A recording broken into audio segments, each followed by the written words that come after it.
Good afternoon, everyone. I'm Margie Yamamoto, and on behalf of the Diversity and Inclusion Group here at Newbury Court, I'd like to welcome you to today's talk by Dr. Paul Watanabe. Dr. Watanabe is Professor of Political Science and Director for the Institute of Asian American Studies at the University of Massachusetts in Boston. He received his BS degree from the University of Utah and his PhD from Harvard. In the community outside of the university, his is a familiar voice on National Public Radio, where he is often called upon to offer his succinct analyses on the political issues of the day. In 2012, he was the first chair of the U.S. Census Bureau's National Advisory Committee on Racial, Ethnic, and Other Populations. Then, in 2015, he was appointed by President Obama to the President's Advisory Commission on Asian Americans and Pacific Islanders. He also sits on the boards of many local and national organizations on civil rights, education, healthcare, and immigrant advocacy. Paul has received many honors for his tireless work in these fields, but his most recent honor was an international one. The government of Japan awarded him the Order of the Rising Sun for, and I quote, his deep and long-standing contributions to enhancing the social status of Japanese Americans in the United States. This is one of the highest honors given by the Japanese government to someone who isn't a head of state or leading a government official. It's with great pleasure and honor we welcome Paul Watanabe, who is here today to discuss with you the topic that is close to his heart.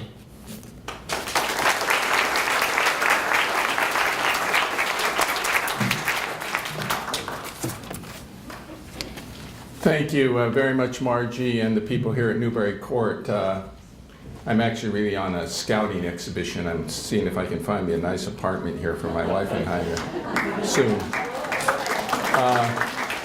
Actually, I give a lot of talks at facilities like this, and I really am scouting them out all over New England. And I used to spend some time here. Bob Naka, who some of you who are longtime residents, he was a part of a nonprofit organization that I'm now the president of, and we used to use your space sometimes to have board meetings and so forth. So I'm quite familiar with Newbury Court, and of course now Margie and Mark are here. And other friends like Takeshi and his wife from UMass Boston, a colleague of mine, Takeshi, for many years. And so I'm glad to see some familiar faces. And when I come, I'll be greeted by people who I'm familiar with, which is always helpful. So I want to give my thanks to the committee. I did a little bit of an audition with your diversity committee a few months ago. And I guess I did pretty well because they invited me back for the big show, so I appreciate that very much. But let me tell you that the approach I took with the audition is very much the one I'm going to take with you today here. And that is that I'm going to have an interactive discussion. I really am going to not stand up here and lecture. You notice, you can tell I'm a professor over 60. I don't have a big PowerPoint and all that. It's almost required now that you do a talk and have a PowerPoint. I'm not very good at it. When I was the chair of the Census Bureau's Commission on Racial, Ethnic, and Other Populations, the government required us, whenever we made a presentation, to actually have a PowerPoint and a minimum of 4 slides. So the first slide used to have my name on it, so that counted for number 1. The last one said thanks, so that was 4. The second one was an outline of what I was going to take, and the third one said questions. So that was my 4 slides for the to satisfy the government requirements. So you don't even get that out of me today. But the reason why I say interactive is this is a subject, immigration, that I think all of you have thoughts about, experience on, everything. I mean, my experience is that people tend to be interested in and experts on a couple things. One is politics. 2 is education, particularly their own education, thoughts about it. And 3 is issues about immigration, where they came from, their family came from, and how we should populate the country, how we should define the boundaries of membership and exclusion within the country. And I want to engage all of you in that discussion. So I want to hear from some of your immigrant stories. I want to take some of your questions. I'm going to use those questions and stories to fill you in some facts and history about immigration, past and present. And so I hope you're willing to participate and tell us a little bit about your immigrant backgrounds, your family's immigrant backgrounds, because I think it's going to reflect the points the general points I want to make. I think you're going to demonstrate them without me saying about the role that immigration has played in American life. Let me begin, however, with the frame, and the frame is this. When we talk about immigration policy, what we're really talking about is the process by which we regulate the membership in our society. That's really what it's about. When I give classes on immigration, I go back to the beginning of societies, the state of nature before we had societies. And when people sort of primitively got together and formed things called groups, and they became societies, and later they became states and nations. But the question is still fundamental. How do we decide who should be in our society, who should be outside of it? How do we define the characteristics that are desirable and perhaps the characteristics that are undesirable? How do we police the boundaries and parameters of our society? That's really what it's about when we talk about immigration policy, fundamentally. It's making decisions about who's in and who's out, who's in our society and who shouldn't be barred from our society, if anybody. And what are the preferences that perhaps there should be, and what are the legitimate characteristics that we want to see amongst those that we call the fellow members of our society? That's what immigration policy is about. Fundamentally, that's what it's about. And it's about what are the legitimate and illegitimate criteria for allowing others to stay in our society and for keeping them in our society. Are they things like country of origin? Is country of origin a legitimate factor to determine whether we accept someone from the outside and whether they come in? Is their race or ethnicity a legitimate criterion to determine whether they should be welcome in or not? Is their level of wealth, whether they're rich or poor, should that be a determination of whether they should be allowed into our society or not? These are the kinds of judgments that fundamentally are behind immigration policy. And for those of you who think that perhaps none of these or only some of these should be utilized, the fact is that in the history of U.S. immigration policy, all of them have been utilized. We have, in fact, shown preferences and legitimized people from certain countries and not from others. We certainly have privileged certain races and ethnicities over others. We certainly have preferenced people based upon income, those who are rich and those who are skilled against those who are less skilled at times in our country. So that's the basis upon which we judge immigration policy, the extent to which they stray or reflect what we consider the ideal or legitimate bases by which we determine who should be in our society, who should be allowed in to join us within this thing, in this case, the United States of America. And finally, it asks this question about preferences. Should there be certain people that are preferred over others? There are certain characteristics that should be preferred or the other. Should certain people get to the front of the line who want to get in? Or should everybody remain equally in that line in some particular way? That's another consideration that is at the heart of this question about defining, again, the boundaries and parameters of who was allowed in and who was allowed out. So that's just a general frame to think about, some questions to think about when we're thinking about this issue about populating our society, determining who should be included, who should be excluded. And let me begin by asking this question. How many of you in this room are actually immigrants yourself? Not your parents, but immigrants yourselves. Not many of you. Well, this is not a representative group of modern United States society. In fact, the United States today is a society that is about actual immigrants themselves, represents about 18% of the population. It's one of the high points in terms of the number of people who call themselves immigrants in the United States that we've had in American history. About the highest point at which we've had the number of people who call themselves immigrants is at the turn of the century, the turn of the last century, around the years 1920 and around that period of time. Around that period of time, we had a very high percentage of people in the United States in our citizenry that were foreign-born or immigrants. The terms are synonymous. And the period of time, not that long ago, around 1970, 72, 75, was one of the low points of the number of people in the United States that called themselves immigrants. If less than 10% of the American population called themselves immigrants at that time. But the number has steadily grown so that now it's one of the highest figures that we've had in American history.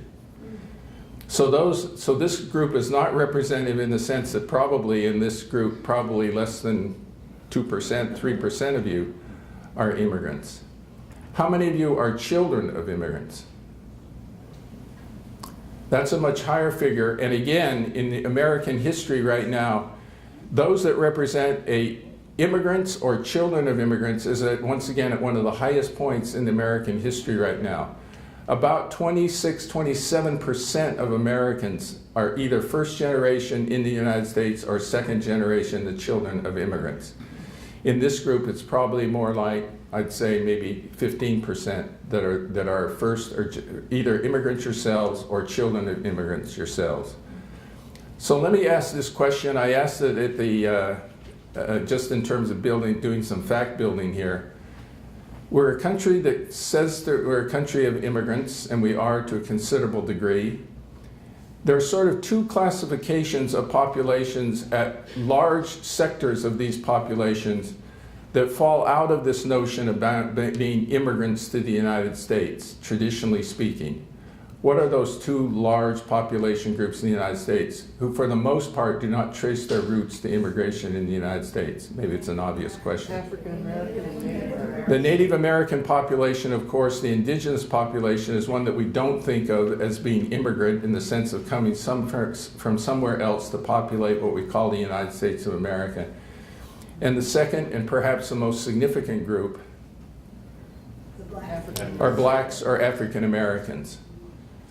And I just want to make a point very clearly, and I think I don't have to make it, but it's often misunderstood. People who trace their ancestry to slavery, slavery is not immigration.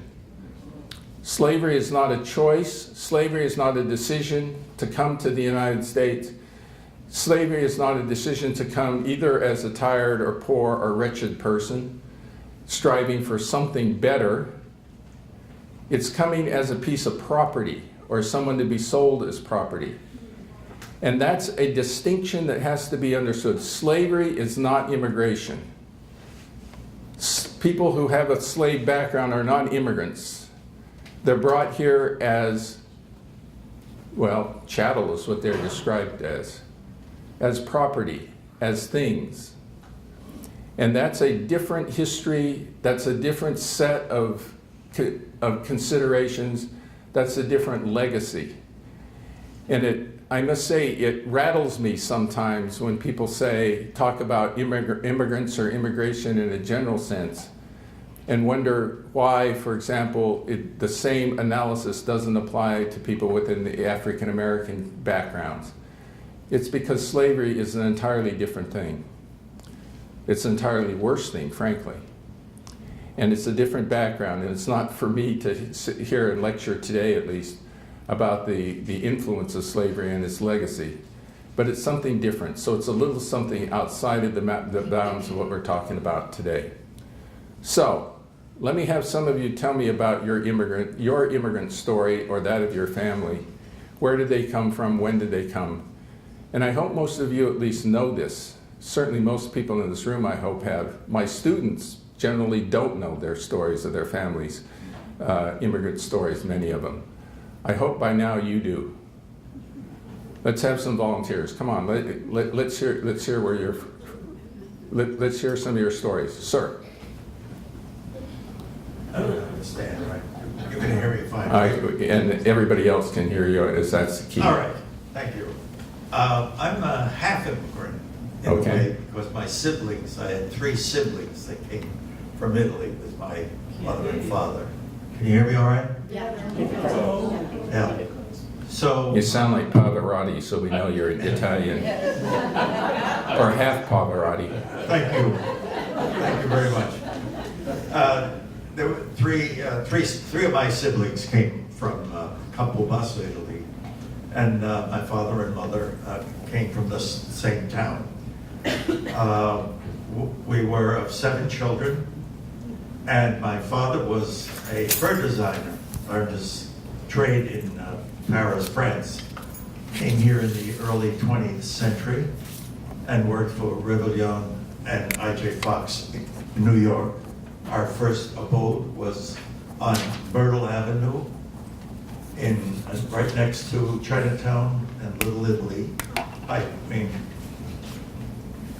Great. You gave me the thought. So Italian immigrants, early 20th century. This makes sense. I'm going to connect these dots in a minute. Go ahead. Yes. Yes. Sorry, we're getting you a mic. Hold it closer.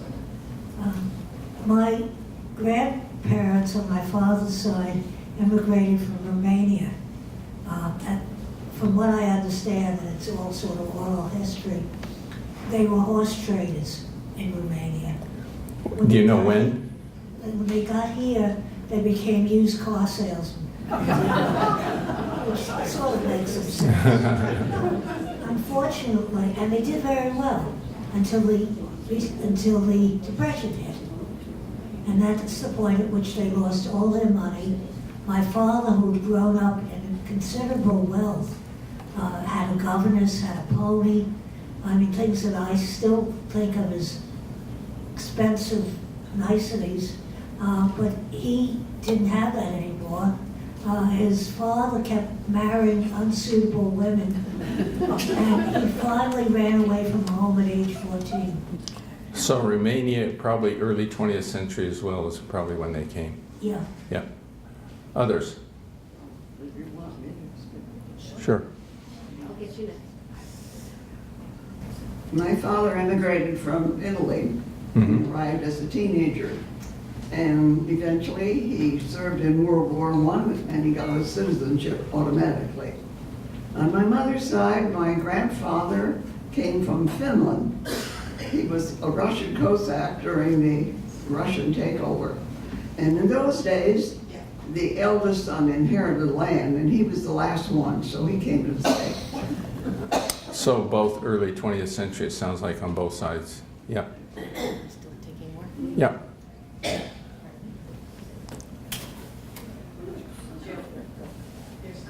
Oh, okay. I want to start by saying that I don't live here, but I'm speaking for my mother who couldn't be here today. Well, she's upstairs. She's not here in this meeting. When I was born in Germany, and I was 2 years old. My father came over here for a job, and that would have been the late 50s. And a year later, he was offered that job, and we came over permanently. My sister and I are born in Germany. My brothers are born here, but both my parents are German. Let me have a couple more, and then there's already a lot to talk about here. But go ahead. No, let's hear a couple more. My father's side have been in this country for several generations. They're English and Scotch. My mother's parents came from Nova Scotia, where there were the Germans, Lutherans, and the French Huguenots had fled for religious purposes, and he was a ship's carpenter, and when the pay got too bad, he came to the United States. You know when this was? That around the turn of the century, about Okay. 1900. Let's get one more, and we're going to do more after this. But I just want to give I'll give a little thought about what I've heard even so far.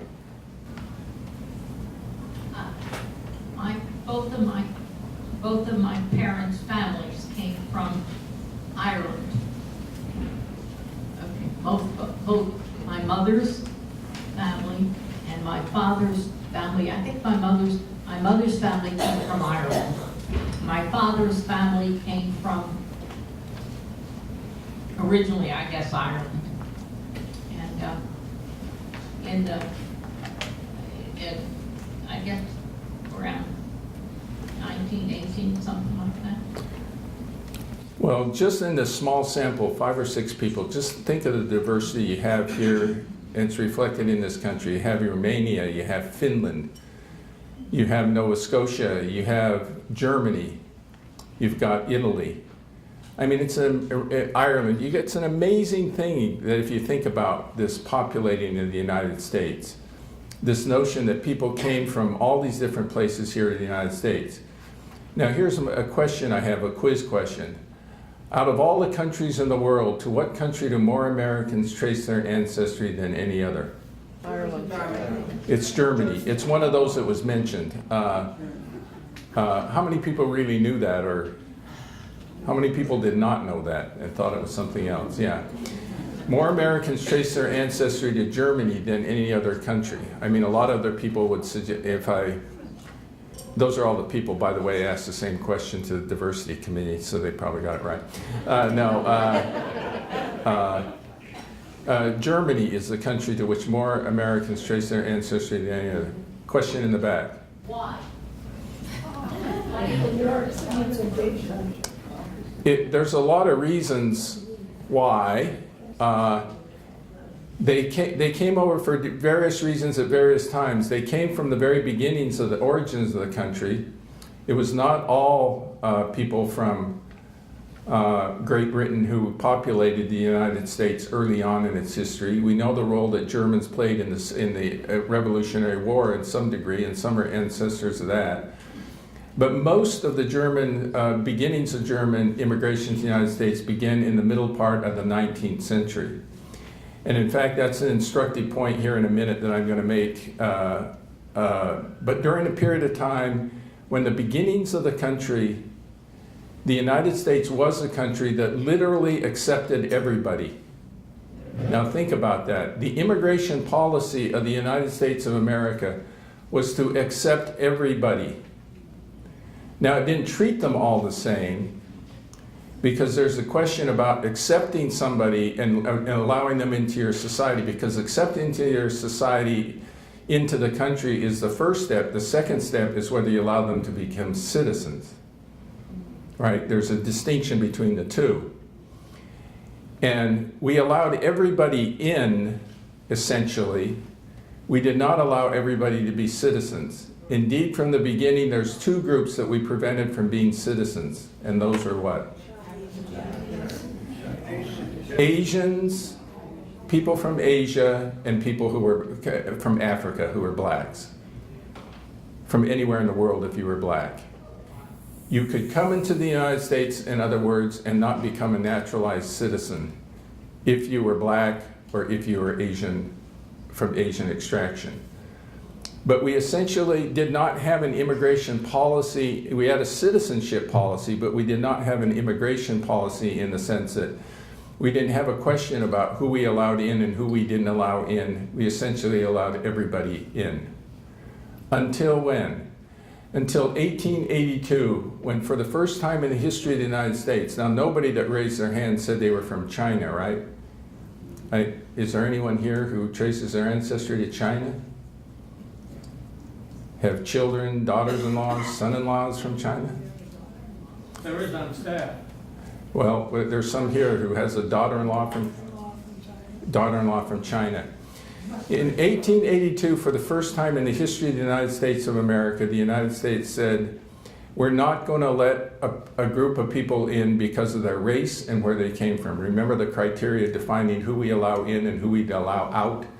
Well, for the first time, we said we're not going to allow you in because you're Chinese and you're from China.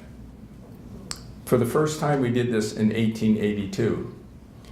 Now, I will tell you this, for most kids studying American history, indeed maybe all of us, I don't think we studied that fact. We might have studied about Chinese Americans or Asian Americans when we talked about building the railroad, maybe. But that was about it. This is a significant point, not in Chinese or Asian American history, this is a significant point in American history, isn't it? Yes. To think about this, a country that's built both on the mythology to some degree, but on the reality to a considerable degree, that this is a country that would, as the Statue of Liberty pronounced, you know, give me your tired, your poor, your huddled masses yearning to be free, the wretched refuse of your teeming shore, send me the homeless tempest tossed to me. That was the United States of America.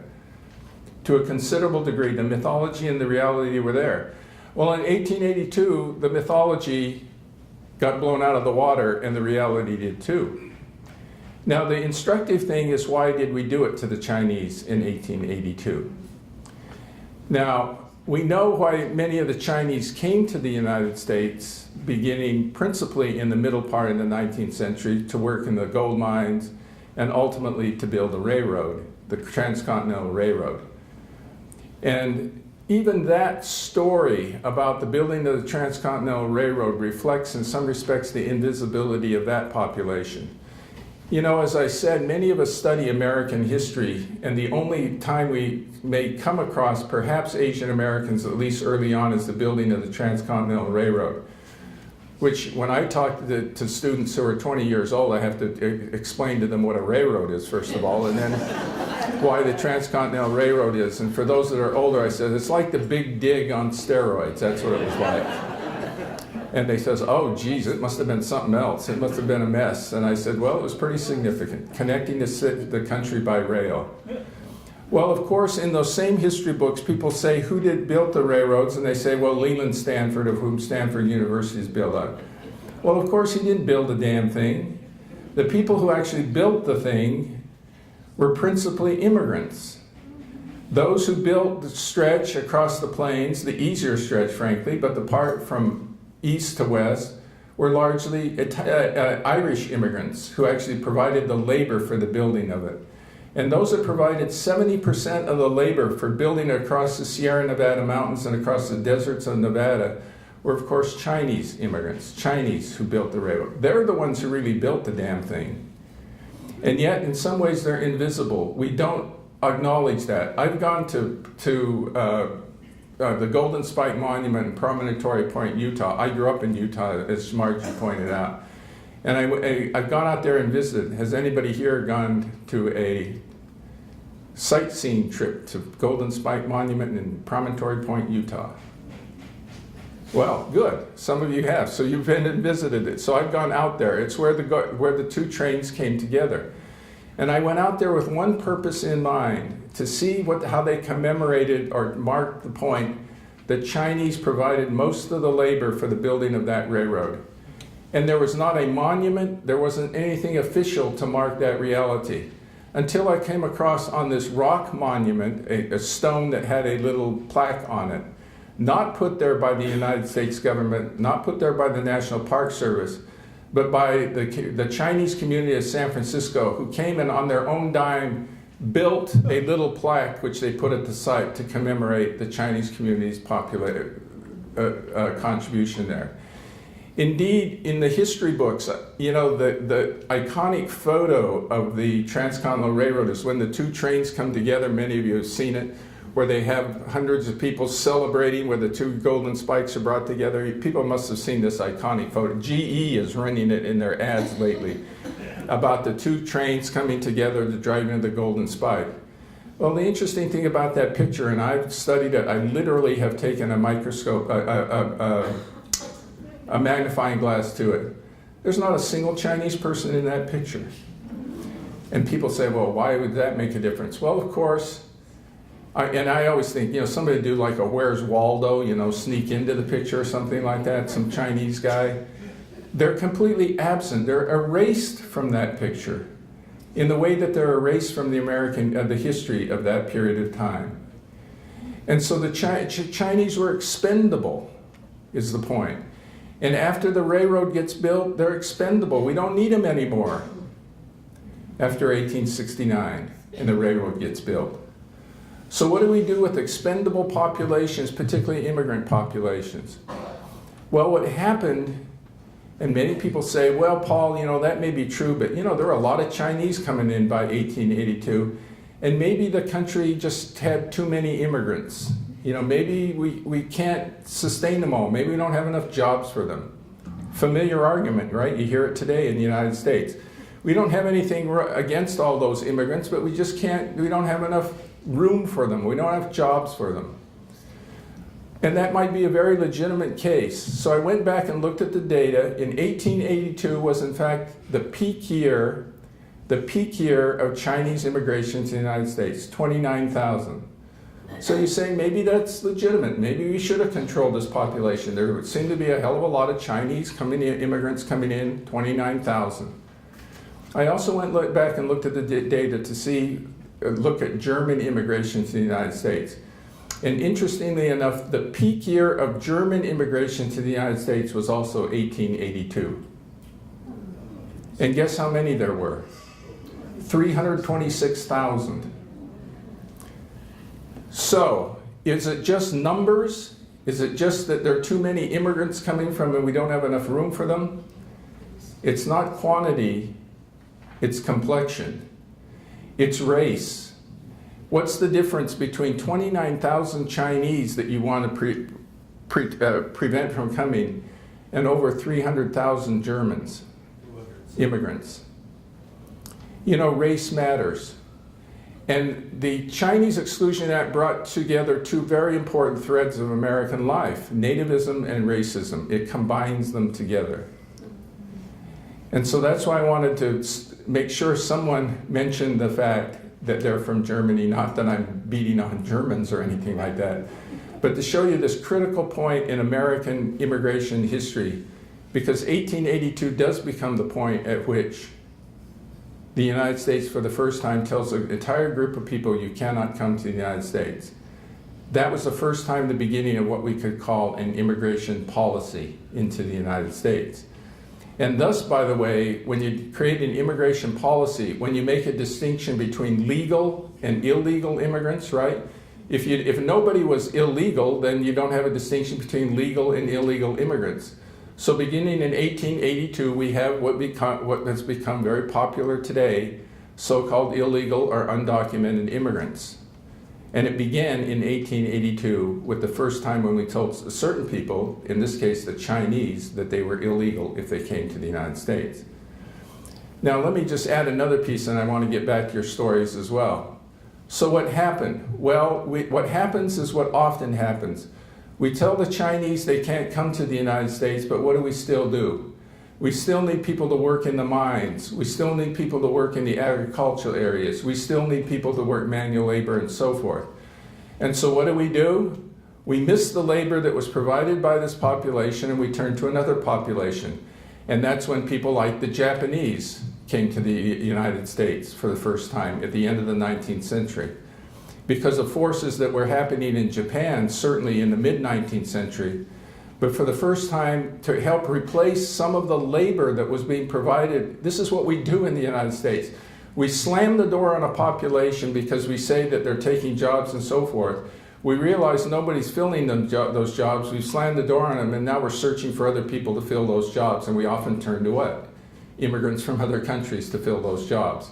And it created an opportunity for Japanese immigrants, for example, to help fill some of those jobs in agriculture and fishing and mining and so forth, particularly focused in the West. Many of them first coming to Hawaii and then coming to the United States after working on the plantations in places like Hawaii. So we did that, and they helped fill in, helped satisfy some of the manual labor needs and so forth in the United States. But at some point, this ban on the Chinese ultimately extended to all Asians, so that by 1924, in the Immigration Act of 1924, it had two very important pieces. One, it banned people from Asia to come to the United States. Generally speaking, it banned anybody from Asian countries to come to the United States, an outright ban in 1924. So think about this. We essentially told anybody who was from Asia, you cannot come to the United States in 1924. And then we did something also in 1924 that's highly relevant to what people said here. Remember those amongst you who said you were from Italian extraction and so forth? Well, people from Italian and Southern European, Greeks, for example, people from Spain, Portugal, Italy, most predominantly, many of you trace your ancestry to people who are immigrants who came at the end of the 19th and early 20th century, right? It's reflected in some of your own responses. And what was problematic for the society about those people? It was language, but it wasn't only language, because Germans spoke German. They didn't speak English, but they were welcomed. Complexion. Part of it was, if you will, complexion. They were what? Darker. And part of it was religion, of course. And we first got a sense of the power of religion as being a basis by which we ban some people or we make it difficult for them in the response to the Irish immigrants of the mid-19th century, principally coming over in large numbers in response to the potato famine and economic distress in Ireland. Those of you who trace your ancestry to Ireland know that the Irish were not here in large numbers at the time of the Revolution by any means, the American Revolution, but came in significant numbers in the mid-19th century into the United States and faced what? Significant opposition by people who were bothered not by their race, assuredly, but their religion. They were Catholic. And the Italians, for example, were predominantly Catholic. And the Greeks were principally of a Catholic strain, Greek Orthodox, etc. So there was both now input. The concern was large numbers of people coming into the United States who are Southern European, and many of people who are coming into the United States who are of Catholic, and I didn't ask this question, but many people who are coming from Eastern Europe, like some of the people who had mentioned, including from some of the Scandinavian states like Finland and so forth. Many of them were what, religious-wise? Jewish, right? Many of them were escaping the situation in Russia and Eastern Europe and the various attacks against Jews within those regions. Again, a religious strain which was different from the predominant Protestant Christian strain within the United States, the favored strain. So what did we do in 1924 as well? We didn't just ban the Asian Americans coming into the United States, and we didn't outright ban the Southern Europeans, we didn't outright ban the Italians and the Greeks and so forth, to which many of you trace your ancestry. We did something much more, it's either sinister or novel. We imposed a quota for the first time. And so, again, another way in which you attempt to control and impose an immigration policy is to impose a quota. Now, quotas might be okay, and the quotas in 1924 sound pretty reasonable. What the quota was based on is your share of the population, right? So roughly speaking, let's say if you were 25% of the population, you got 25% of the immigrants. Now quotas are problematic, but on the face of it, maybe that seemed fair. But remember, this law was passed in 1924. So what do we do to base the determination of what the racial and ethnic makeup is in the United States? We rely upon the census, correct? And as everybody knows, we do the census every 10 years, the decennial census. So you would think that in 1924, to decide what the distribution of the quota would be based upon population, we'd go back and look at what census? The 1920 census, the most recent census, right? But did they do that? No, they went back and looked at the 1890 census, became the basis. Now, why 1890? Because 1890 census was the one that did not capture the Italian immigrants that your parents were coming from, the Eastern European immigrants that you're represented from. If we had somebody here of Greek extraction, many of them probably trace their Greek immigrants around this period, many large numbers of them. You didn't capture those in the 1890 census. So that was a form of, again, defining the boundaries of American society, utilizing another lens. Partially religion, certainly country of origin, and certainly an ethnic one. So this notion, we've already departed within a period of time from 1882 to 1924, this vision of America as open to the peoples of the world, freely able to come here, has already been constrained. We don't allow Asians into the United States by that time. We're significantly constricting immigration from people from countries who are largely Catholic into the United States, and we're imposing various restrictions that impact people from various countries of origin within a fairly short period of time. And of course, by definition, every time we impose these restrictions, we're defining and making an important distinction, a distinction which seems to be so important now today in the United States, but has always been there.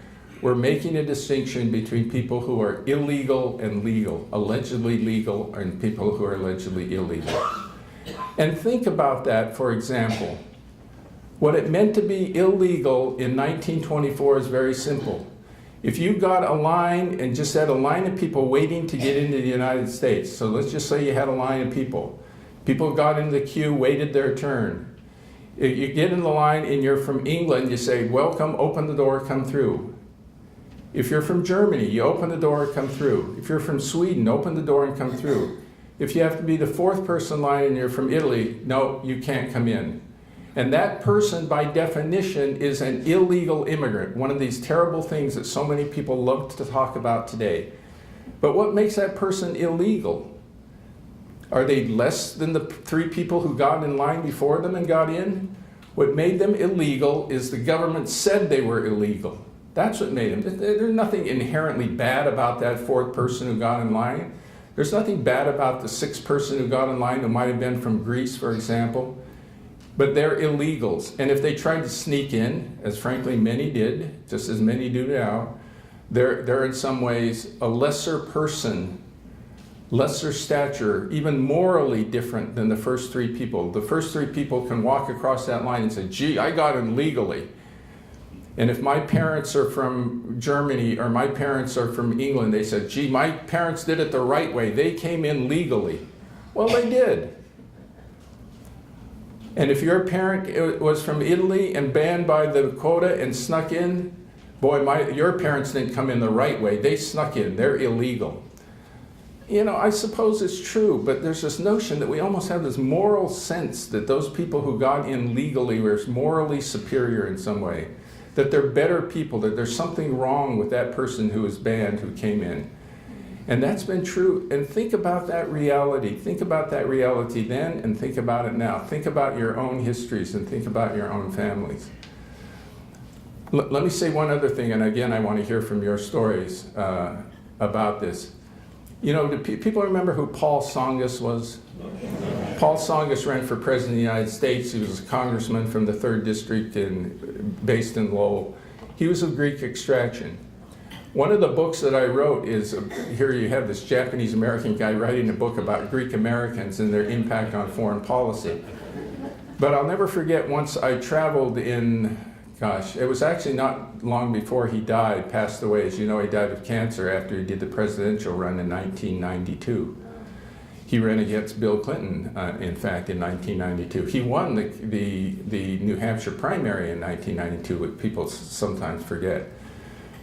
But I remember traveling with Paul Tsongas in Greece, and one of the things that he did is brought one of his young children with him, and he always says when he ever accepts an invitation to give a speech, as he often does, or give a talk or attend a conference in a foreign country, the one thing he insists upon is not necessarily an honorarium or anything, but they allow him to bring along one of his children.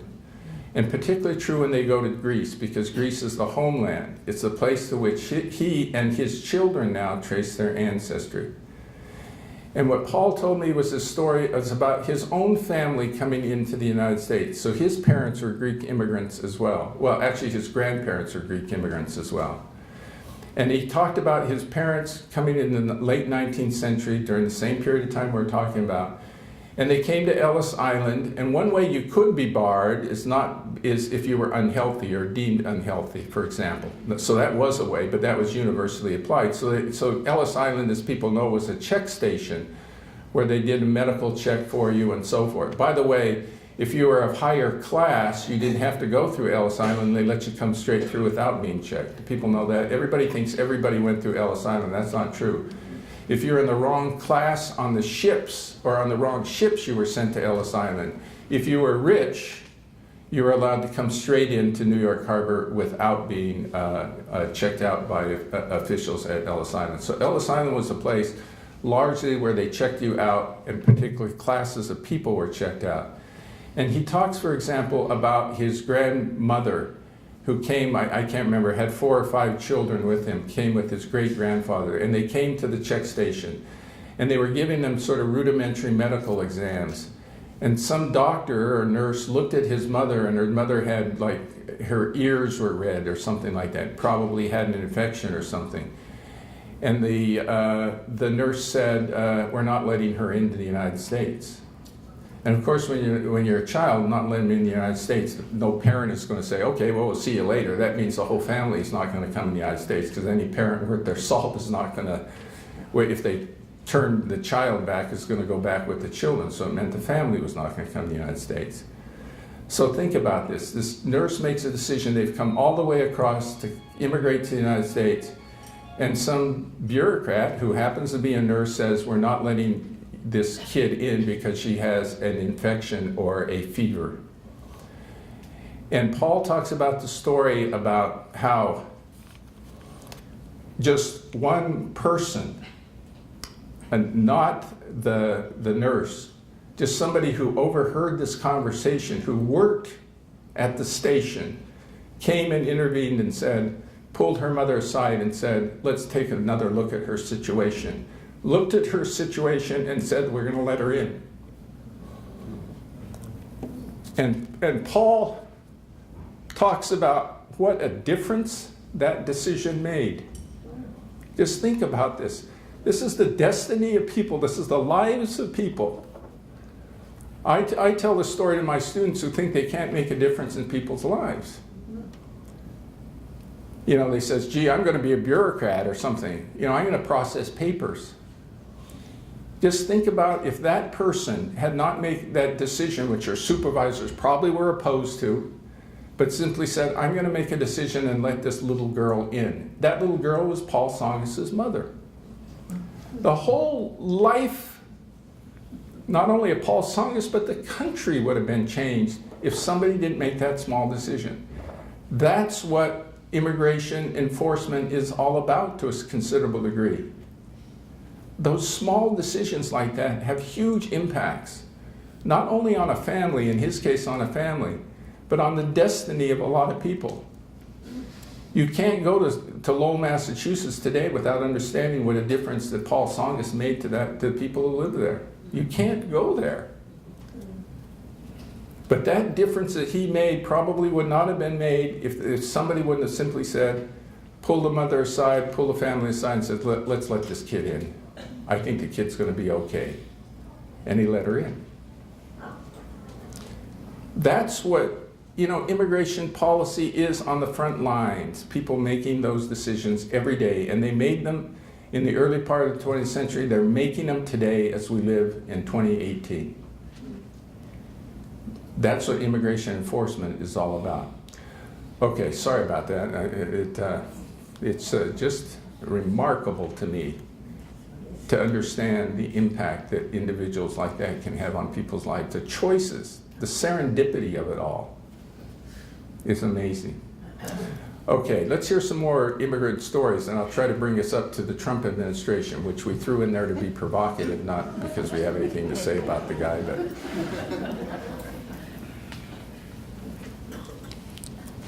And let me know when I'm impinging upon dinner. I know my mother is in a care facility and you can't impinge upon dinner. That's the key. Or everybody will start wheeling over there anyway, I'm sure. You got over an hour. Okay, good. Wow, my mother's always started about 4:30. They were lining up at 4:15, but...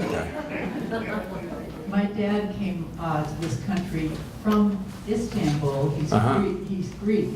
Wow. His family traces their, as much as we've been able to trace it back, his family lived in Istanbul for many generations, and that I have found since then that was very typical. There were a lot of Greeks living there for many generations. He came over at the age of 6 in 1931. Wow. But he came to Canada, which I just learned something from you, because I bet he came to Canada because they couldn't come into the United States. And then his father had died, and his mother and sister, and he came to Canada. And then his mother had her second arranged marriage of her life to a widower down in Boston. And she came through Canada probably because she was promised to this man who was already in Boston. And that's his story coming over. Maybe we should build a giant wall across the Canadian border coming in.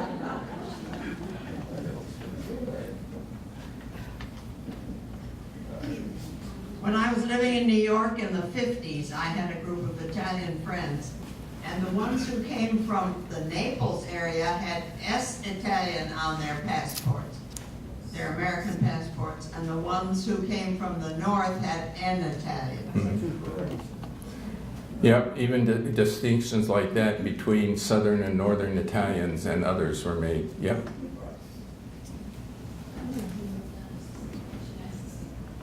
What? Oh.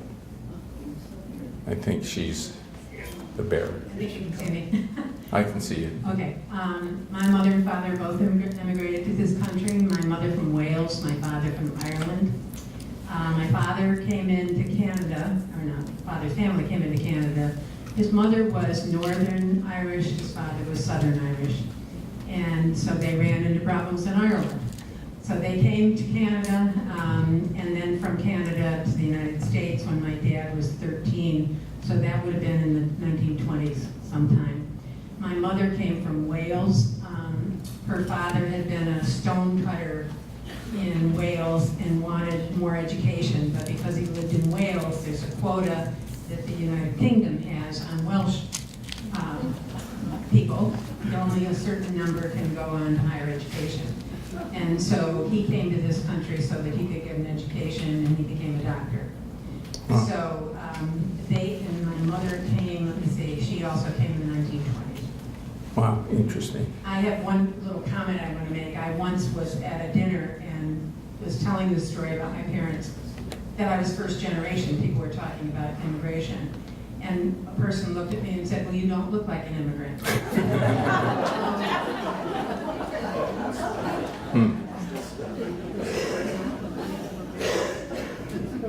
The story that's told in our family is that my grandfather bribed a seaman on a ship that he came over on to allow him to go ashore with the second class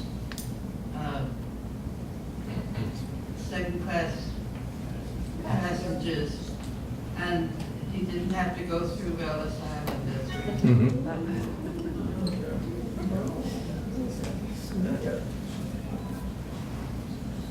Thank you for being here, Paul. Well, thank you. Two quick things. I was just thinking about today's current situation. Yeah. You probably remember it's in the paper recently, a young mother fleeing, chaos in South America, coming with a small child, and the authorities threatened to incarcerate her and take her child away to a foster home, I'll quote this, to a foster home or whatever, was how it was quoted.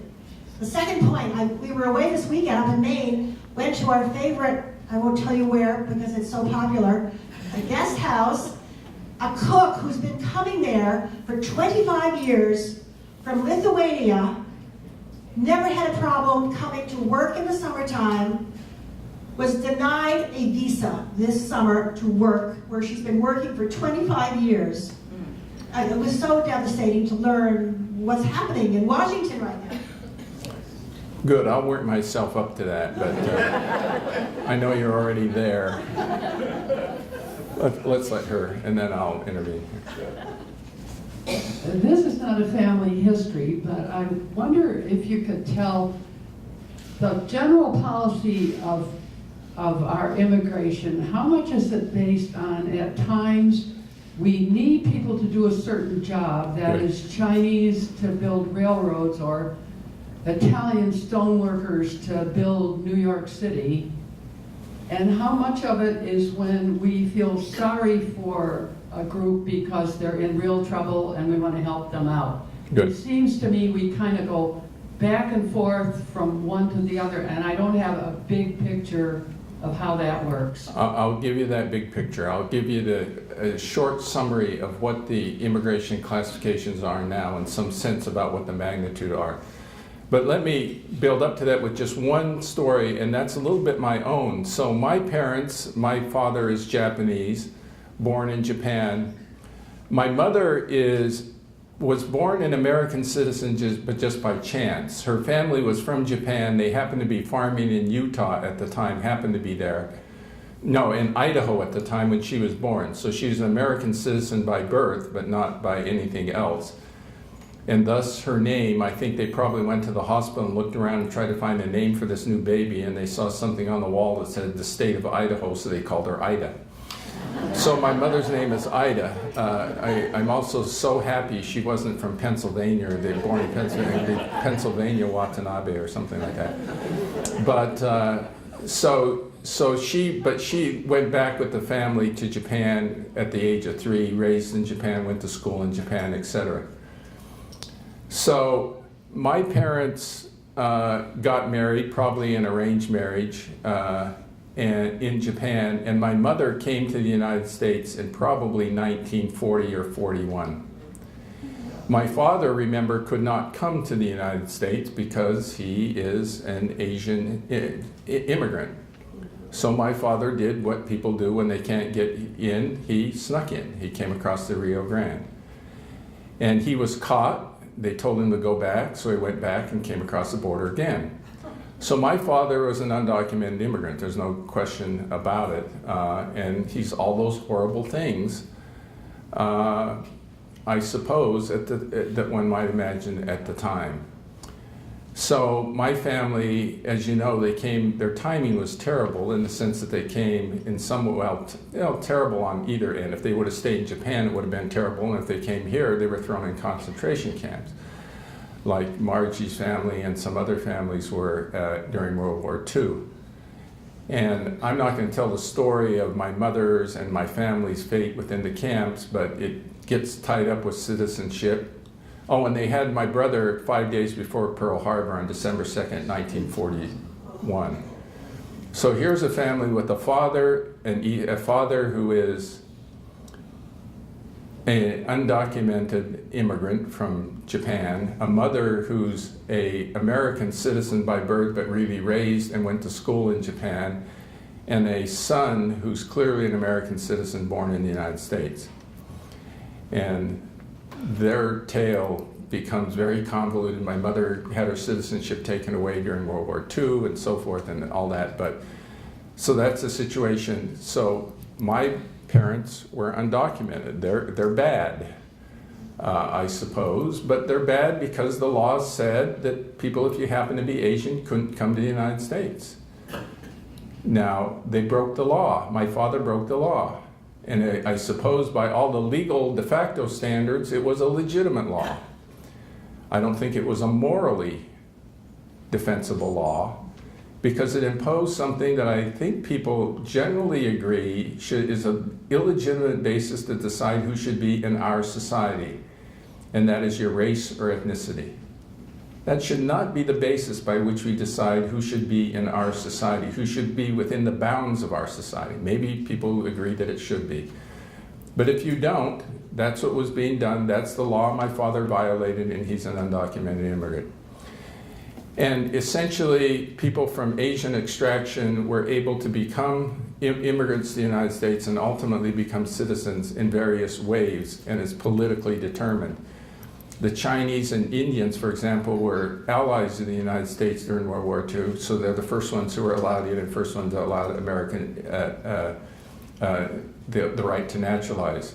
The Japanese were the enemies during World War II, and they were the last of the Asian groups to be allowed to naturalize and come to the United States. It didn't take them until the early 1950s until it was legal for them to do so. And to get to your question really quickly, so the regime by which we're living in the most fundamental way right now is the one that replaced the 1924 system. And the one that replaced the 1924 system was the 1965 system. In 1965, we made the first significant changes in the immigration policies in the United States by essentially saying this: we did away with the quota system. And we replaced it with this system which now is going to answer your question. We did a system that focuses on categories of people, not where they came from. So, what are the categories of people that come to the United States right now under the immigration system? The first, and by the way, biggest category of all for immigrants coming to the United States is family-based immigration. Family-based immigration. You bring a spouse to the United States. You bring a parent to the United States. You reunite families in the United States. That's the biggest source of immigrants into the United States. And by the way, to sort of get to your point, this is the principal target of the Trump administration's policies. He wants to break what he calls chain migration into the United States. He wants to say that right now, and I could tell you what the preferences are. The preferences are spouse, and he makes this view that you could bring your third uncle on your mother's side. That's not true. Essentially, you can bring people up to your parents into the United States, but you can't even bring adult siblings. Are way low on the priority list. So it's not like you can chain migrate, come to the United States, and then bring all your brothers and sisters and their children to the United States, which is this notion of chain migration, right? You come here to the United States so you can build a chain. Most of the family immigration is direct family people bringing spouses, people bringing their parents, etc., to the United States. And that's the principal source of migration, principal classification of family-based migration into the United States. The second category, and the biggest category outside of family immigration, is we want to bring people into the United States based on a particular skill or need. So it's called skill-based or need-based. Now those skills could be like we need somebody who's a doctor who is going to find the cure to cancer at Biogen, and it happens to be from Taiwan, and we want to bring him into the United States to help us out, do that. So it could be that.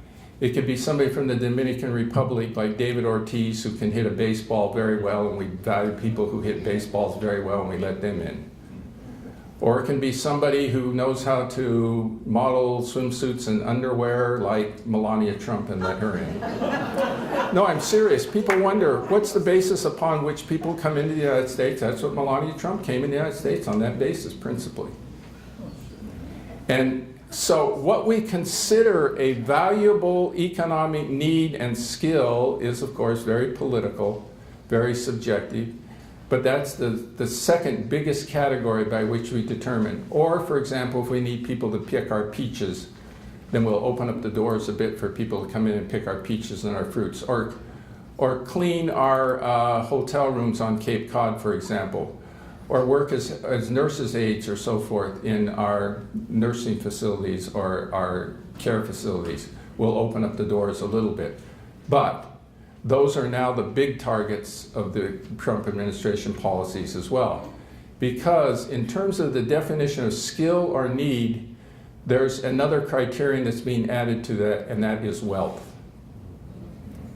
You are a desirable immigrant. The most desirable immigrants under the Trump administration's ideas, they're not policies yet, are people who come with skills, people who respond to a need, and people who bring money.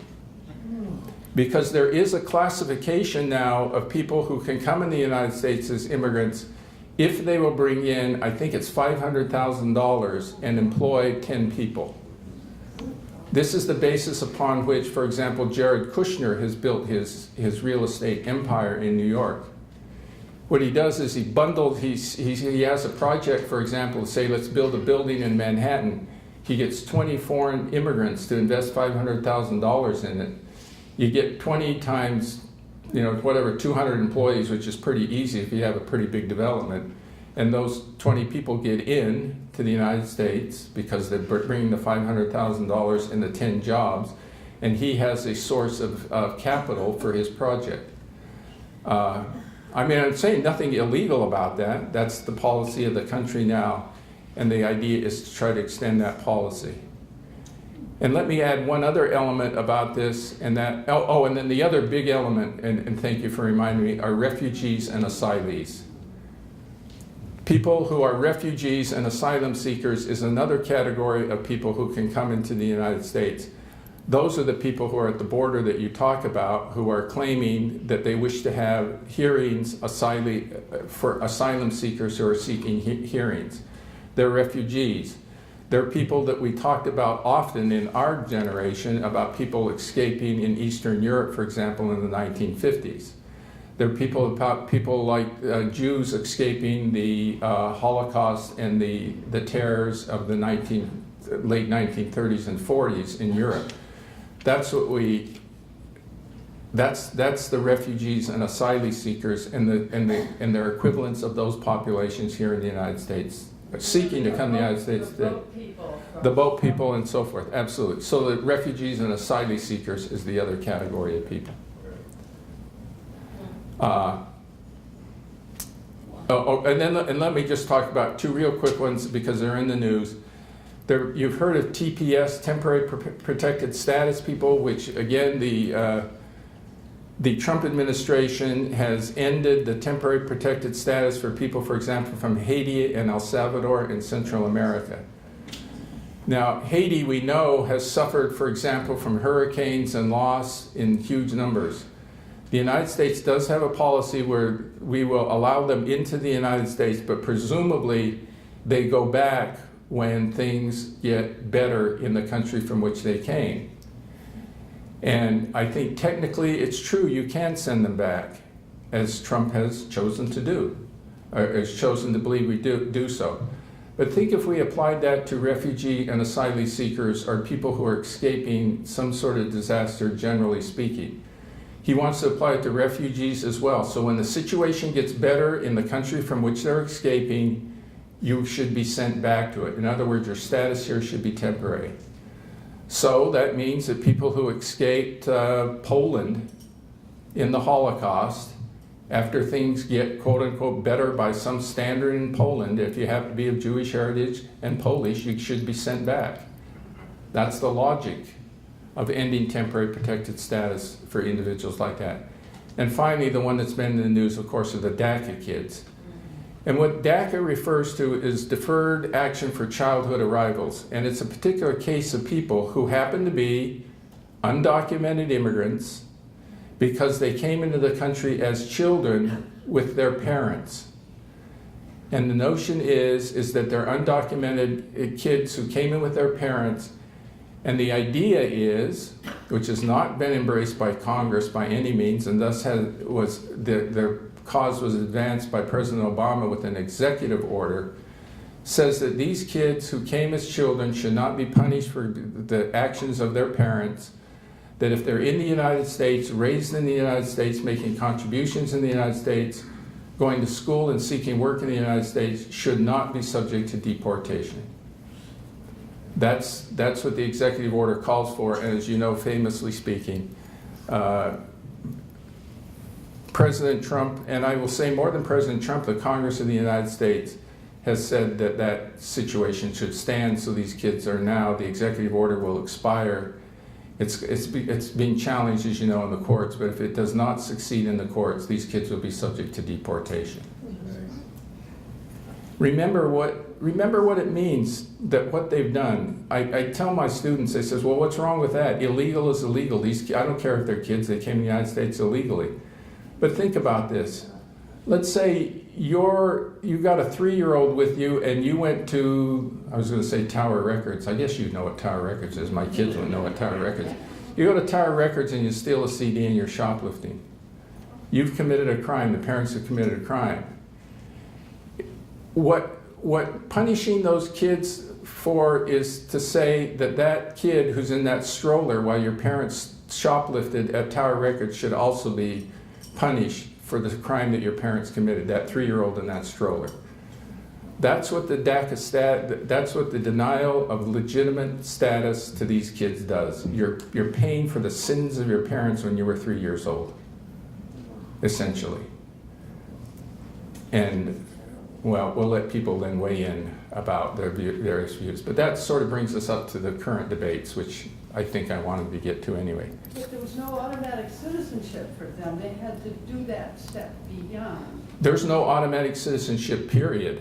For the DACA. What the DACA kids are deferred action for childhood. Deferred action means they're not guaranteed citizenship. The idea is to give them a path towards citizenship. They can get a path towards citizenship under current ideas if, for example, they serve in the military, which I think is a bad. I mean, people should have a choice to serve in the military, but to choose to serve in the military to become a citizen as the price for it, I think is a perverse way to get people to serve. Paul, you gonna take more questions? Okay, yes, I am. She's got her hand up over there in the green. You gotta raise your hand. Okay. Well, I'm sort of curious. So we're all immigrants of one kind and another. I came the very first people in this country.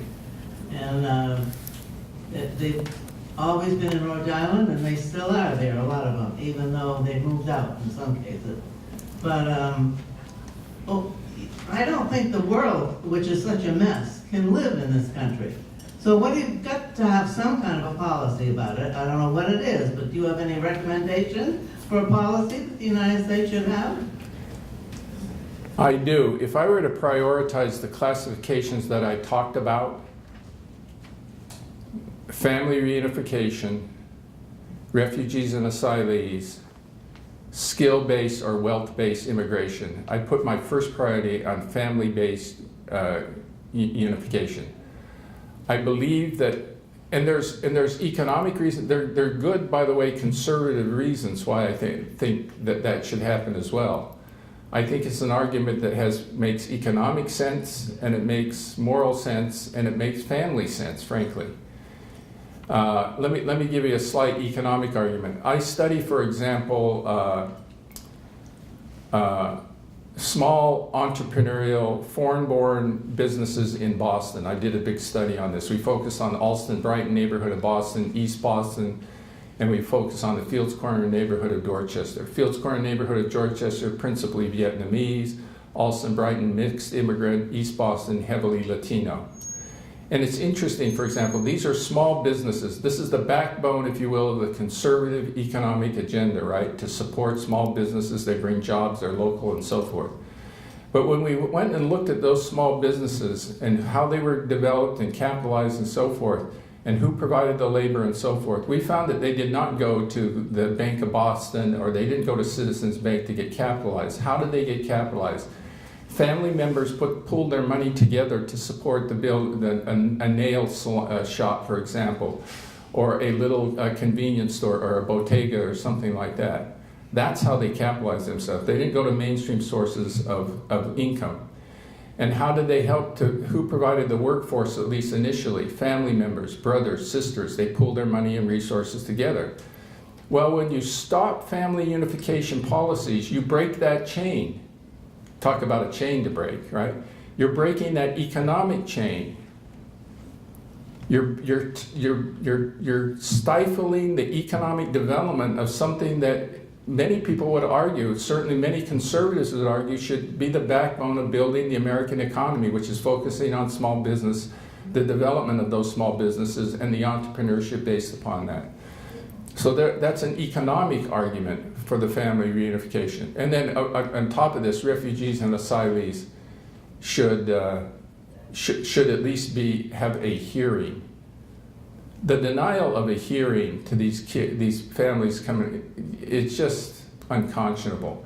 I can see you got to make a choice, and there have to be hearings. But the notion is that we're going to just close the borders because we don't have enough personnel to deal with these folks. Come on. You know. Hang on, we've got someone back here.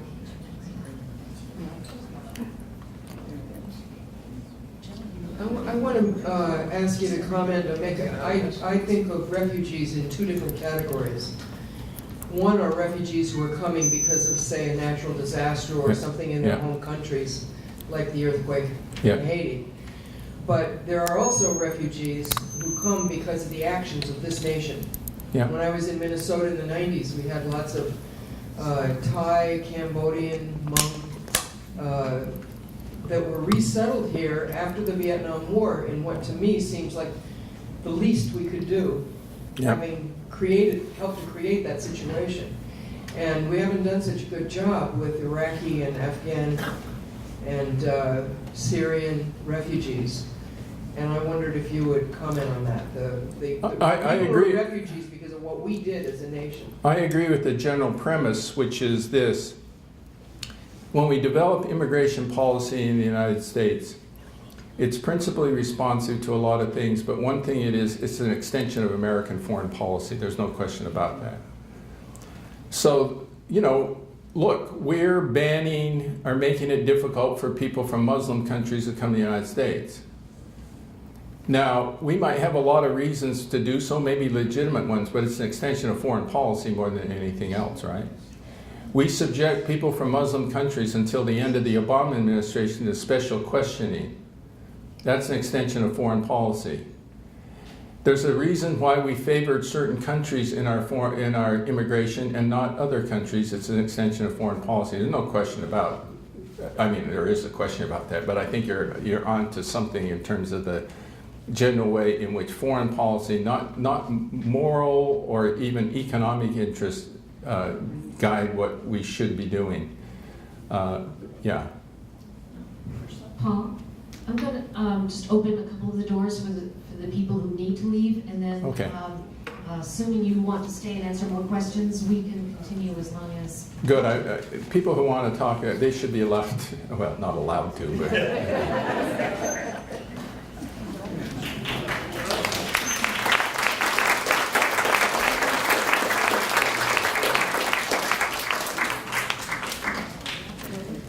Let the gentleman on the aisle in the blue shirt who's had his hand up very patiently. Do you mind? Sorry. Sorry. Would you comment on what I think is the kind of transition from the melting pot as an idea of how we get together to this word mosaic? And I don't, just comment.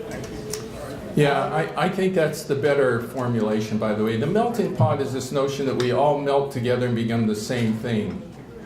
And I think the reality is that it doesn't really quite happen that way, or shouldn't even happen that way. A mosaic implies a unity of all the pieces, you know, the e pluribus unum thing, out of many one. But the many pieces are individual in and of themselves. They retain their dignity, their culture, their beliefs, and their languages. And I think it's a strength. I think it's wonderful in this room. I hope you think it's a strength. I do. If I came into this community and I'm shopping, I'm going to look for a community that has people from Italy and Finland and people from Romania and Japan and China. I mean, that's what I want in a community, and that's a strength of the community. And it's not just being, you know, kumbaya-ish. I really think there's a strength to be learned from all of these experiences. It enriches our lives, it enriches everybody else's lives to recognize that. So for me, that mosaic or the manifestation of it is absolutely critical. I'd hate it if we were all the same pablum Americans. It'd be ridiculous. You won't find that here. You haven't mentioned, which has bothered me for a long time. People who have lived here for many years, or their parents or their grandparents have, and they still retain traces of their ethnicity. I'm thinking of Mexican Americans in Texas, Yep. Japanese Americans in Hawaii, Yep. and you wind up in conversations in which, despite the fact that the people who want citizenship are part of their own ethnic group, they deny that there's any reality to it, that they don't have to help it. And I'm wondering, you know, what kind of psychological process would create this denial of citizenship to people who are just like you? Well, that's a big one. Yeah. That's a big one. That's why I wanted to say it. You might want to repeat part of that. Well, I think you're asking the question about why the resistance to extending the benefits or the right of being citizens to people of other groups. Or the same groups. You know, why this resistance to it? I mean, citizenship to me is another point too, but that's another discussion. Citizenship is different than immigration policy, as people should understand fully, but it's another discussion. I believe there's some value to citizenship, assuredly. But citizenship, think about it. Most of the people in this room, because you didn't raise your hand that you were foreign born, you became citizens of the United States with all the wonderful things and the values because you came what? You popped out of your mother's womb at Brigham and Women's Hospital or Boston Floating Hospital. All of a sudden, you're an American citizen. Just like that. You didn't have to raise your hand. You didn't have to swear to anything. You're an American citizen. And that's a wonderful thing. But why then make it so important to be an American citizen as opposed to somebody who's just a good resident of the society? I mean, I think, for example, if I ruled the world, I would allow people who are not citizens but legal permanent, lawful permanent residents who are aliens, green card holders, I'd let them vote. I don't think you have to be a citizen to vote for your, I hope you don't, you must have elections. Do you have elections here on anything? Do you have Newbury Court class president or whatever? Whatever it is, I hope your rules don't say you have to be a citizen to vote in those elections, right? You have to be a resident of Newbury Court, right? Why can't we do that to vote for who should be who should head our school committees, who should be our city council, who should be our mayor? Why can't the residents of Lincoln or Concord vote? Why does it matter whether you're a citizen or not? This woman has a question. I'll just take two more just to let you. This isn't a question, this is a statement. Sure. And that is that when we came to this country, we stole land from the Indians. Yep. The Indians had terrible land. It's dry, it's awful. They can hardly live on the land they own. We stole that land from them. Yeah. So what does that mean? Means that we should go back there and we should help them get their land so that it's arable, so they can farm on it. It's dry land. Yeah. We should help them be able to farm. Yeah. Well, the land was pretty nice here before. We gave them the worst land. I'll agree with that. Dry land.